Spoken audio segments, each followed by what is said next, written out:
Welcome to the Slop Temple. We pray this video helps. In this video, I will show you how to cook a leg of lamb roast.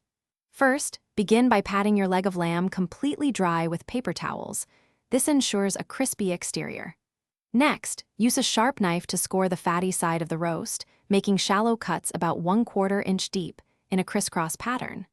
This scoring allows your seasonings to penetrate deeply, infusing every bite with delicious flavor and helps render the fat beautifully. Now, let's build incredible flavor.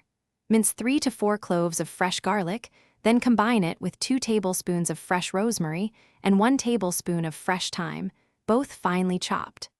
Stir in 2 tablespoons of olive oil to create a fragrant paste. Rub this aromatic mixture generously all over your lamb, ensuring it gets into all those scored crevices. Finish by seasoning liberally with 2 teaspoons of coarse salt and 1 teaspoon of freshly ground black pepper. Achieving a perfectly cooked lamb starts with the right oven temperature. Preheat your oven to 450 degrees Fahrenheit. Roast the lamb for 15 minutes at this high temperature, which helps develop a beautiful brown crust.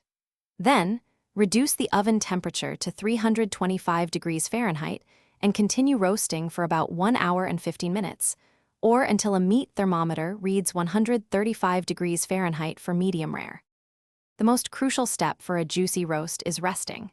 Once your lamb reaches its target internal temperature, remove it from the oven and transfer it to a cutting board. Loosely tent the roast with aluminum foil and let it rest for a full 15 to 20 minutes. This allows the internal juices to redistribute evenly throughout the meat, ensuring every slice is incredibly tender and moist. Never skip this step. Thanks for watching. Consider subscribing if we helped you.